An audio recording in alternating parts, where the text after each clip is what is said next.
Right, so it's about 20 to 3 in the morning, and if you don't recognize your own genius, then nobody else will. And so whenever it strikes, it just happens for me. I'm thinking about something. Is that blood? Nah. Probably mine. From a long time ago. Or paint. Still disturbing nonetheless. But, you think about information sometimes in history, and blood is spilled for it.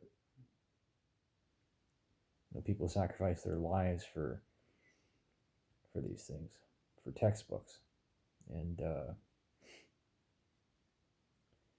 one that I have in my hand right now is Psychology of Human Relations, compiled by Professor W.P. Haig.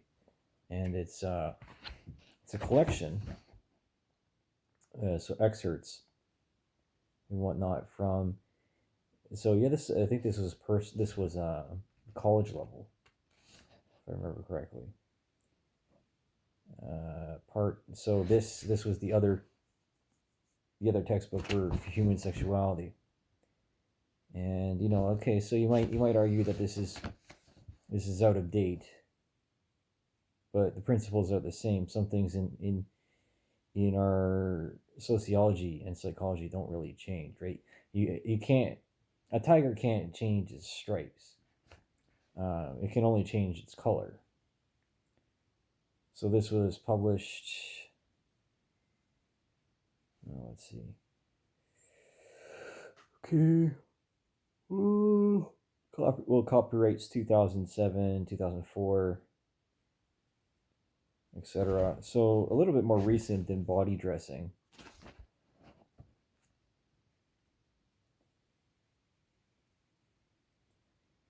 And this supports a lot of my lack of enthusiasm for leadership within corporations and so forth, and much of my disappointment in the civilian world. Again, I am a civilian. I'm just wearing this symbology to remind myself and others where I come from. I had to earn this. I didn't just get this shirt out of St. Vincent de Paul or Goodway. So you're not Goodway, Goodwill, or another thrift store. And again, I'm going to correlate this, going back to propaganda and performative roles and stuff like that. Identification and identity, and that's where and how the insidious nature of the propaganda works its way and sublimates underneath the skin of all people, and makes us question our very value systems that we grew up with. And okay, so I commented on this earlier about how a meta analysis about tradition in a few small sentences. So let's go about this. Because when we start messing with with traditional gender roles, and then like trying to break things down into divisions of labor and so forth when it comes to raising children, and whether or not there should be monetization and compensation for a woman in the household for the things that she does, and so on and so forth. But a man sacrifices his entire life for his family. And I know many men within the aviation industry, and it's the terminology or the joke is called AIDS, so aviation-induced divorce syndrome, where the man goes out and he's out there on contract for months on end, right? And then, as I said before, he comes back and he has to spend the next few months reestablishing relationships and reestablishing, uh, systemizing and resystemizing and reorganizing things to a familiar place that actually works, in which there's no interpersonal conflicts in the family. Excuse me, and trying to make up for lost time, because you don't get the time back after a while. It's just poof, gone, right? And I say that after having been on the road for most of my career since 2013, if not a bit earlier, and I graduated from Sioux College in 2011. Okay, so what I'm going to read here is from page 40, and it's masculine versus feminine perspectives. Okay, so this again, this is third-hand information, but it's still good information. Um, it's not this is not telephone, right? I'm going to give my interpretation afterwards of this. Off to the side in the margins is there's definitions, and in plain terms, this is where it really helps when you're trying to teach someone. Because I find a lot of YouTubers whom are rather intelligent are not necessarily beneath me, but I can't. I have to stop and stop watching them, because it's just like, okay, I already know all of this. But I want to hear what the person has to say, but they get lost in between the details, and that's just a matter of fact. Okay. Some cultures emphasize traditional male values, where others place greater value on female perspectives. These values are not really about biological sex differences, but overarching approaches to interacting with others. People from backgrounds with masculine cultural values tend to value more traditional roles for both men and women. Masculine culture also values achievement, assertiveness, heroism, and material wealth, resources. Research reveals that men tend to approach communication from a content orientation, meaning that they may view communication as a functioning primarily for information exchange. That has weight. A lot of the time when I'm trying to talk to somebody, I'm trying to get some, as I'm talking about this, and adding it to my other statements for a thesis, trying to prove my knowledge base in order to progress further from after achieving and finishing my bachelor's degree in history, moving on to possibly a master's or a doctorate, whatever I want to do, right? Because I don't just want to be an engineer. I got way more in store for me, and I know that.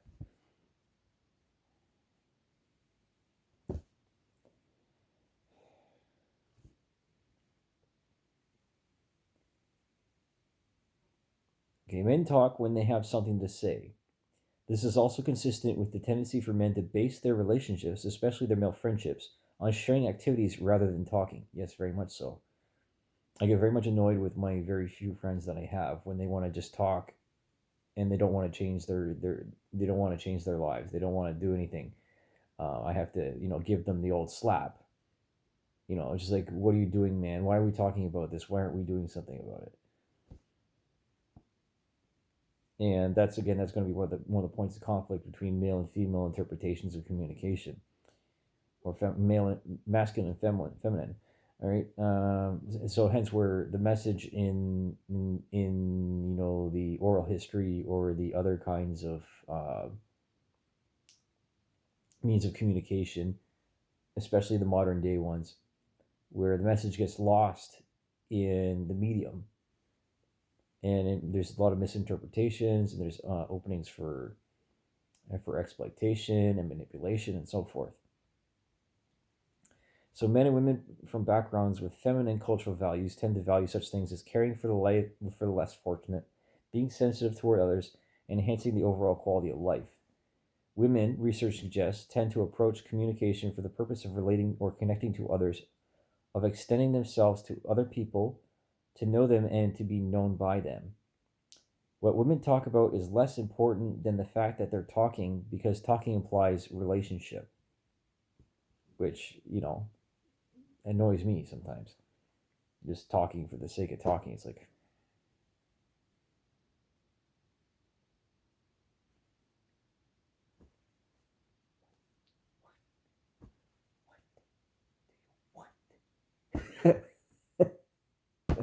what do you want? I don't know. I don't know. I don't know. Oh, goodness. Yeah. Okay, so cultural values. So examples, or he gives examples after this. Here's a short way of summarizing the difference. Men often communicate to report. Women often communicate to establish rapport. Rapport, or what's it? Reputation? Yeah. So clout, hype, that sort of thing. Don't believe the hype. Don't believe the clout machine, because it's about feelings, right? And feelings are manipulable. They're subjective to each person. And when we live in a culture which is based out of those traits, because that's the means of propaganda, right? Is the manipulation factor. So the point of difference isn't in the way the sexes actually communicate, but in the motivations or reasons for communicating. The how may not be that different. The why may be very different. Of course, rarely in a culture on the extreme end of the continuum, many are somewhere in between. For centuries, most countries in Europe, Asia, and the Americas have had masculine cultures. Men and their conquests dominate history books. Men have been more prominent in leadership and decision making than women. However, today many of these cultures are moving slowly towards the middle. Towards the middle. Legal and social rules are encouraging more gender balance and greater equality between masculine and feminine roles. And okay, so again, this book, this collection, is not up to date, right? This is we're 2023 now. It's 14 years ago. And 14 years is enough for a generation to come to maturity. And having been, educated in the early 20s by post-secondary, if not high school policies, and so on and so forth, and groomed now in the elementary school system, this Munchausen syndrome, again, you're just letting people, oh, let your freak flag fly, and sort of thing like that. But it doesn't make for good adults. Too much creativity is debilitating, right? If you don't have any discipline, then nothing gets done, and then all of a sudden you have a bunch of people laying around just, milking the system. And that's it, right? They may not make anything of themselves in their entire lives. Deal with it. That's what I have to say. I'm disagreeable. Take it.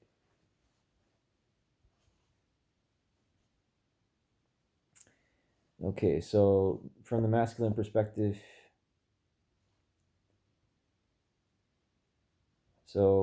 people from countries with higher masculinity scores prefer the achievements. More certain men have more assertive roles and more clearly differentiated sex roles than people from countries with lower scores on the cultural dimension. Okay, so examples are Japan, Australia, Venezuela, Italy, Switzerland, Mexico, Ireland, Jamaica, Great Britain. Examples of countries that have scored lower on this cultural value: Sweden, Norway, Netherlands, Denmark, Yugoslavia, Costa Rica, Finland, Chile, Portugal, Thailand. Uncertainty avoidance. People from countries with higher uncertainty avoidance, the score generally prefer to avoid uncertainty. They like to know what will happen next. People from countries with lower scores are more comfortable with uncertainty. They're harder. They're hard people. Greece, Portugal, Guatemala, Uruguay, Belgium, Japan. Okay, well, there's obviously some mixing here. Power distribution. With higher power distribution, scores generally prefer greater power differences between people. They're generally more accepting of someone having authority and power than people from countries with lower scores on this cultural dimension. The next one is individualism.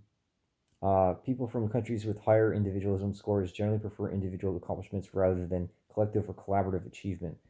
United States, Australia, Great Britain, Canada, Netherlands, New Zealand, Italy, Belgium, Denmark, Sweden, and France. Now, you could argue that I'm drawing from this stuff to support my argument instead of taking from these things and then having an argument after the fact. But after so much ingestion of media and observation of culture, and having been on the internet since 1997, and having been in front of a computer since 1991, if not earlier than that, frankly, I don't give a damn about your opinion.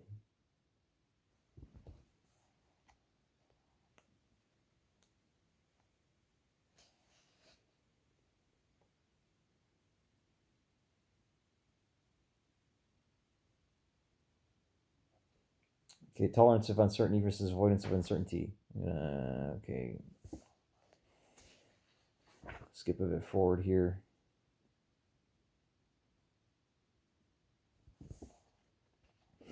Obviously, I just did this on the spur of the moment, and okay, this is another thing: ethnocentrism.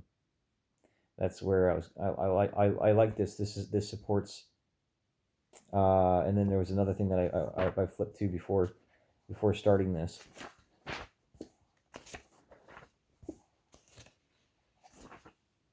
And so it's what's it?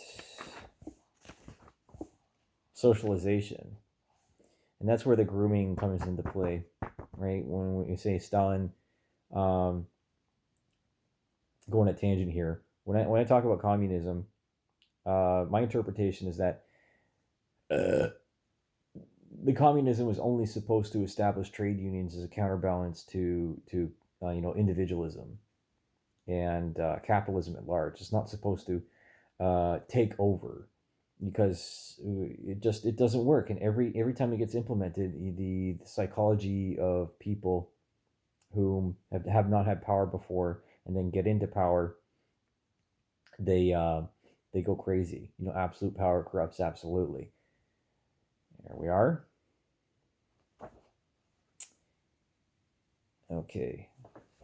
So this is a little story here. Marilyn had always been intrigued by Russia.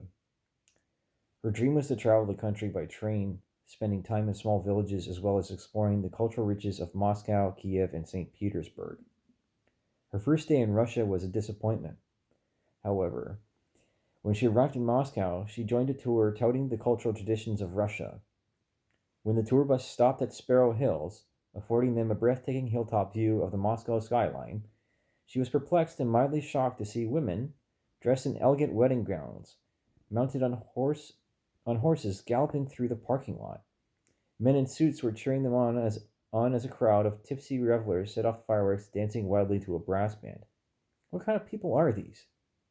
Sniffed Marilyn. Oh, said the tour guide, it is our custom to come here to celebrate immediately following the wedding ceremony. But in public, with such rashness, I can't even pronounce that right now. Raucousness. So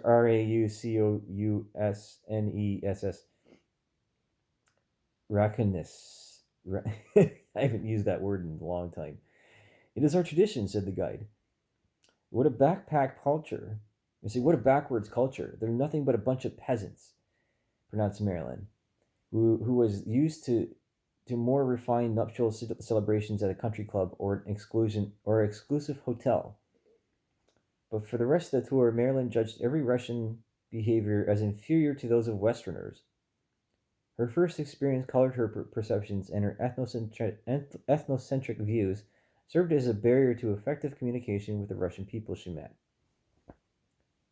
So ethnocentrism, by definition of this textbook, and from the previous writings of these professionals, stems from a conviction that your own cultural traditions and assumptions are superior to those of others, In short, it is the opposite of other orientation, which embraces and appreciates the elements that give another culture meaning. This kind of cultural snobbery is one of the fastest ways to create a barrier that inhibits rather than enhances communication. The concept of ethnocentrism is not new. Almost 100 years ago, W.G. Sumner defined it as the technical name of this view of things in which one's own group is the center of everything, and all others are scaled and rated with reference to it. Many scholars have found that virtually all cultural groups are ethnocentric to some degree. Some even argue that it's not always bad to see one's own cultural group as superior. Ethnocentric tendency enhances group pride, patriotism, and encourages cultural traditions. A problem occurs, however, when a group views its own preference as always the best way. Extreme ethnocentrism creates a barrier between the groups and others. So this is if I'm going to correlate this to something more recent, I would say Black Lives Matter and that movement, right? Um, and even the more aggressive elements of the LGBTQ communities, in which there's this is the it's a power struggle, and they're trying to make themselves into an elite class of privileged people, as a counterbalance of the past, and so on and so forth, or even the natives using the orange color, and the propaganda that comes with that, with every child matters. And regardless of what the statement is, yes, every child matters, uh, but the means by which it is pushed into people's faces, and for visibility, and for also for power, and yeah, there's a it's a two sides to every sword. There's unintended consequences. People are not gonna like me saying that either. But if you want to have respect as a culture, and even in a historical context, then you have to lead by example. And to be a leader within your own community, then there's stories of okay, so there's always the haves and the have-nots, even amongst the natives. There's tribes that have so many more resources, and then there's tribes that have to boil their water. How come they're not helping each other? That's my question for that. Um, and then with like the Black Lives Matter, the leaders of that group have been found to have been embezzling the money, and then putting into their $5 million mansions. Follow the money. Where does the money go? That tells you the legitimacy of the actions of the people. Okay, so then stereotyping and prejudice. You're not supposed to tear down another culture just to make yourself feel important. And I'm going to go to socialization here for a second, and I'll probably try and keep this under a half hour. Because socialization is the most important part of continuing a tradition. And excuse me, I'm farting.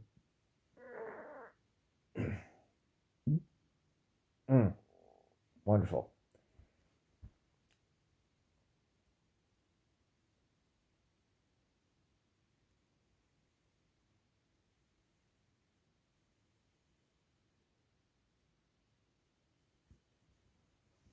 Okay, so first, and this is page 68.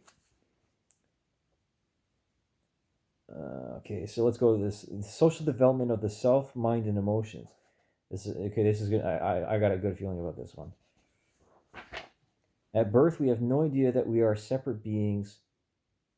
No idea even that we are he or she. How do we develop a self? The picture we have of how others see us, our views of who, and sorry, the picture we have of how others see us, and our view of who we are. How do we do that? The process by which we learn the ways of society or particular groups is called socialization. This is what sociologists have in mind when they say society makes us human. But it's like art imitates life, life imitates art. Humans make the society.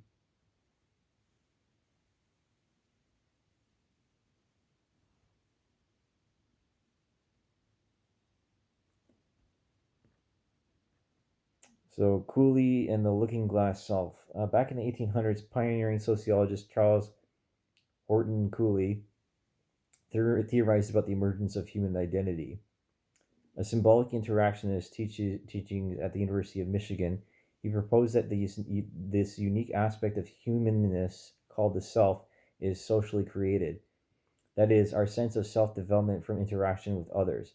He coined the term looking glass self 1902 to describe the process by which a sense of self develops, which he summarized as the following couplet: each to each a looking glass reflects to the other that doth pass. The looking glass self entails three ingredients. First, we imagine how we appear to others around us. Second, we interpret their reactions. Third, based on our interpretations of the reactions of others, we develop feelings and ideas about ourselves. That's externalization.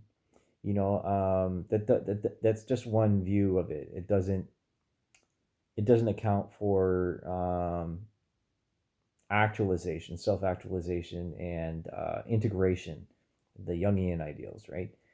Okay, so the development of the self does not depend on accurate.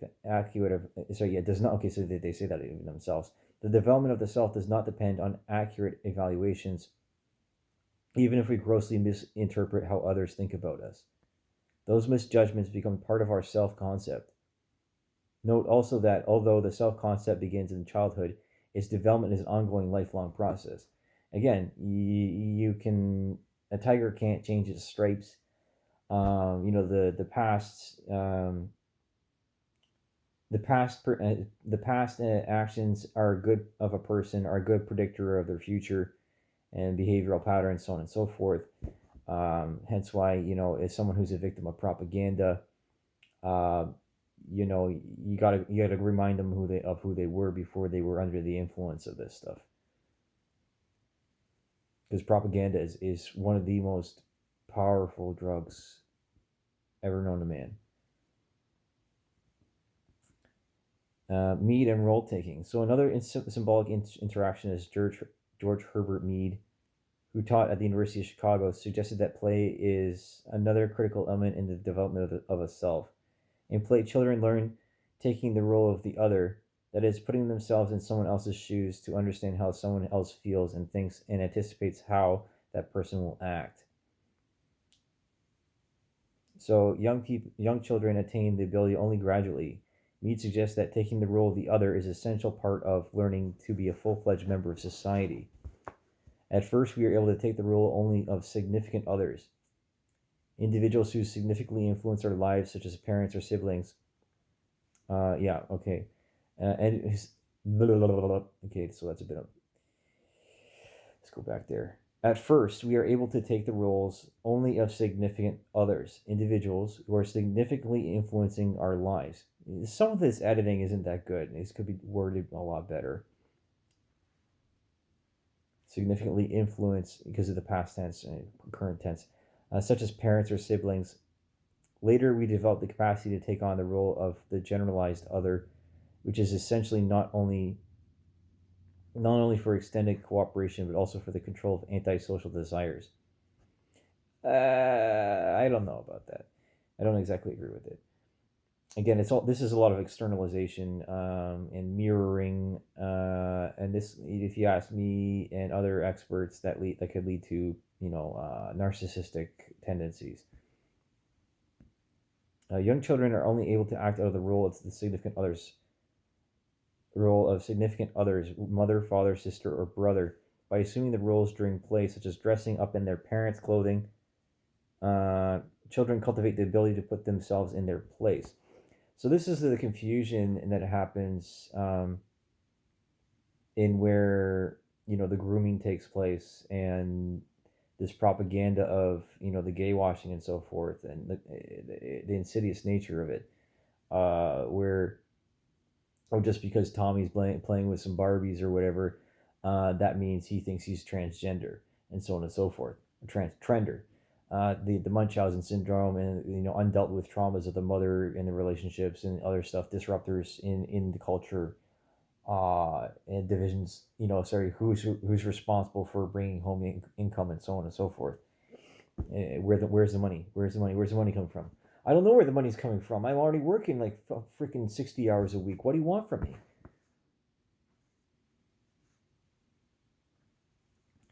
As the self gradually develops, children internalize the expectations of a larger number of people. The ability to take on roles eventually extends to being able to take the role of an abstract entity, the group as a whole. To this, our perception of how people in general think of us. Mead gave us the term generalized other. Okay, I'm going to stop there. Next one, it goes on to Freud and the development of personality. After all this, because it does some questions. So I'll just do an excerpt from that.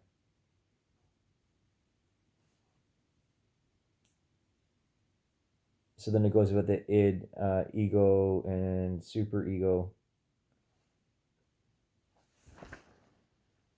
Yeah, that's right. Socialization into gender, gender messages in the family. And if I could summarize that just by looking at it, which I won't, because I got to think about this a little bit more.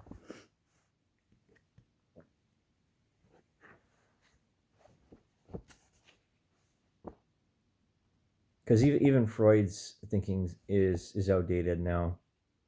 It doesn't account for the internet, right? Like all this stuff doesn't it really does not. It hasn't caught up yet. This this is old. This is with the way the access to the information that we have now, so much is changing so quickly. In the immediacy of the communication and the information.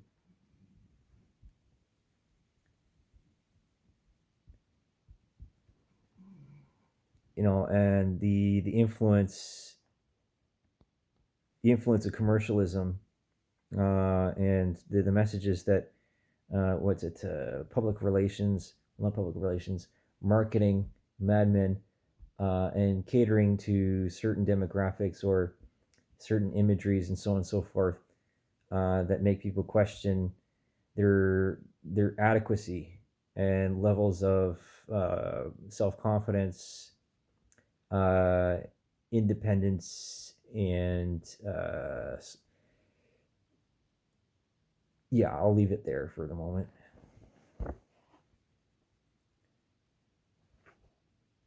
But more or less, socialization,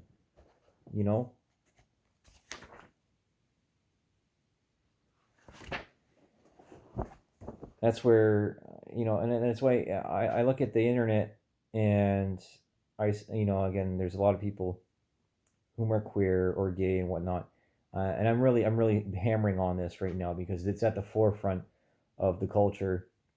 And if I'm going to start talking about more of the history, then the way that the best way to teach it is to have something current and relevant, and then correlate it backwards to support the synopsis, or not the synopsis, the curriculum that would be taught in a course, as if this were that, some sort of dissertation, if I dare say that out of my own ego. Well, what the hell do I know?